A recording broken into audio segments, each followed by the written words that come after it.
Olá, seja bem-vindo a mais um ABC da Previdência. No tema de hoje a gente vai abordar a questão da imunidade do parágrafo 21 do artigo 40 da Constituição e o tema 317 do STF. Inicialmente, eu gostaria de trazer para vocês aqui e lembrá-los alguns princípios esculpidos, estatuídos no artigo 40 caput da Constituição Federal. O primeiro deles é o princípio da contributividade e o segundo é o princípio da solidariedade. Segundo o princípio da solidariedade, todos são responsáveis pelo sistema. Todos quem? Aqueles mencionados no caput do artigo 40 da Constituição. O primeiro a ser citado ali é o servidor titular de cargo de provimento efetivo. Em segundo lugar, o ente federativo. Em terceiro, o aposentado e, por fim, o pensionista. Todos esses, servidor ativo, ente federativo, aposentado e pensionista, são responsáveis pelo sistema. E como é que se dá essa responsabilidade?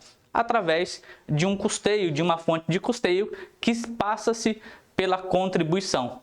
Por isso, a contributividade atrelada com o princípio da solidariedade significa dizer que todos os mencionados ali no caput do artigo 40 devem contribuir em prol do regime previdenciário, devem, portanto, contribuir em prol do RPPS. A contribuição do aposentado e pensionista possui um regramento específico, previsto no parágrafo 18 do artigo 40 da Constituição. O parágrafo 18 do artigo 40 da Constituição vai nos trazer a regra de que o servidor aposentado e o pensionista, ele só vai contribuir para o RPPS sobre a parcela dos seus proventos de aposentadoria ou da pensão que superar o teto do regime geral. Lembrando que o teto do regime geral neste ano foi fixado em R$ 7.087. Portanto, se eu sou um aposentado ou um pensionista de um regime próprio de previdência social e eu recebo os proventos de minha aposentadoria ou uma pensão por morte no valor de R$ 5.000, sobre esses proventos ou sobre essa pensão não haverá exação tributária, não haverá tributação neste caso, porque não ultrapassa-se o teto do regime geral. Se eu recebo, de outro lado, R$ 10.000 no meu benefício, neste meu benefício que obviamente excede o teto do regime geral, haverá sobre esta parcela que excede, no caso, aproximadamente R$ 3.000, a exação tributária, haverá a tributação sobre esta parcela. Acontece que o parágrafo 21 do artigo 40 da Constituição, ele vai trazer um complemento ao parágrafo 18, ele vai acrescer e trazer uma exceção à regra, que é para aquele aposentado e pensionista que é portador, que possui uma doença incapacitante. Se eu sou aposentado ou pensionista e sou portador de uma doença incapacitante e ganho acima do teto do regime geral, eu vou ter uma benesse, que é o que nós chamamos no direito constitucional, no direito tributário, de imunidade, porque ela está prevista na Constituição. Essa imunidade prevista no parágrafo 21 ela é parcial, porque o que é que ela faz e o que é que o parágrafo 21 diz? Que esse aposentado ou pensionista portador dessa doença incapacitante, ele não contribuirá sobre a parcela que exceder o teto, mas ele contribuirá sobre a parcela que exceder o dobro do teto do regime geral. Portanto, só aquele aposentado ou pensionista que ganhar acima de R$ 14.000 neste exercício de 2022 é que contribuirá, terá o dever, a obrigação constitucional de contribuir em favor do RPPS. Contudo, esta imunidade tributária, esta imunidade constitucional prevista lá no parágrafo 21 do artigo 40 da Constituição, ela deve ser analisada em dois tempos. Digo isto por quê? Porque a emenda constitucional número 103 de 2019, ela revogou esta imunidade constitucional. O artigo 35 da emenda constitucional número 103, que protagonizou a reforma previdenciária no âmbito nacional, ela revogou esta imunidade, mas para o servidor público federal. Então, para os servidores públicos estaduais, distritais e municipais, esta imunidade continua prevista na Constituição Federal. Se eu, município, só para nós nos localizarmos no tempo, porque eu disse que nós devemos analisar isso em 2 tempos. No primeiro tempo, se eu, município, ainda não adotei a reforma previdenciária, se eu não fiz a minha reforma previdenciária, para mim continua valendo, continua válido, vigente e eficaz a norma prevista lá no artigo 40, parágrafo 21 da Constituição Federal. E se eu fiz a minha reforma previdenciária? O artigo 36 da Emenda Constitucional número 103 de 2019 diz que eu devo adotar integralmente as revogações previstas no artigo 35 da Emenda 103. Ou seja, a partir do momento que eu for fazer a minha reforma previdenciária, quando eu fizer a minha reforma previdenciária, eu devo adotar as revogações contidas no artigo 35 da Emenda 103, que dentre as revogações, se encontra a revogação do parágrafo 21. Portanto, fazendo-se a minha reforma previdenciária, a partir deste momento, o aposentado e pensionista não terá mais essa cobertura, essa imunidade parcial prevista na Constituição.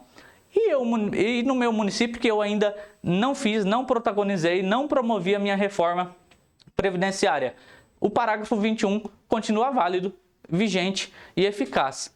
Contudo, o STF, no exercício passado, no ano de 2021, no tema 317, que é um tema em que o STF definiu uma tese ao analisar um recurso extraordinário número 630-137, ele entendeu que a norma prevista no artigo 40, parágrafo 21, é uma norma constitucional de eficácia limitada.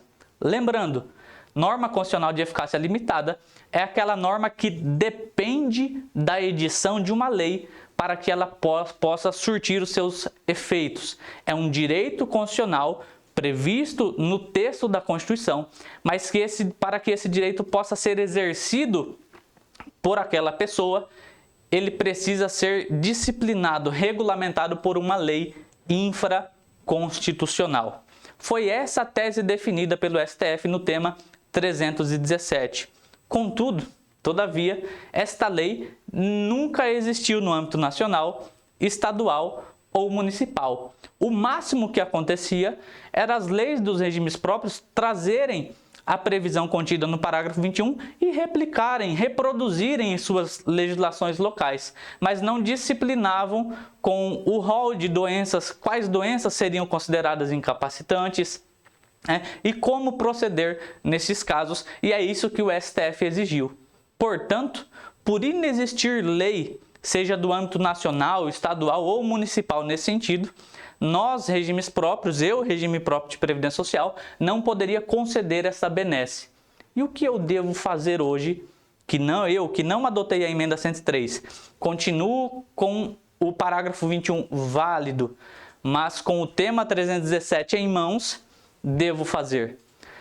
A nosso entender, indicamos, sugerimos, recomendamos que vocês, regimes próprios, façam a revisão de todos os beneficiários que possuem essa benesse, essa imunidade constitucional. Notifique esses beneficiários para que eles se manifestem no processo administrativo, dizendo que veio uma decisão judicial do STF, entendendo que esta norma constitucional é norma constitucional de eficácia limitada e depende de uma lei. Esta lei ela não existe e, portanto, vocês procederão a uma revisão e cessarão esta benesse constitucional. E trago uma observação ao final, que é: houve modulação dos efeitos nessa decisão desse recurso extraordinário e ela não retroagiu ao tempo. E como o STF considerou que quem recebeu de boa fé, e se esse valor pago a maior, ou essa isenção dada ao servidor, ao pensionista, essa imunidade dada ao beneficiário, ela foi por culpa da administração pública, eu posso me abster de cobrar esse valor retroativo, dada a boa fé do beneficiário no caso. Então houve modulação dos efeitos da decisão e, além disso, trago para vocês observarem, buscarem ali e lerem também a súmula 249 do Tribunal de Contas da União, que entende que os valores recebidos de boa fé por um beneficiário não precisam ser devolvidos à administração pública. Tudo bem, gente? Este foi o nosso tema de hoje. a imunidade constitucional prevista lá no artigo 40, parágrafo 21 e o tema 317 do STF. Trago aí a necessidade de revisão com essa observação ao final da modulação dos efeitos e os valores recebidos de boa-fé pelo beneficiário. Aguardo vocês numa próxima.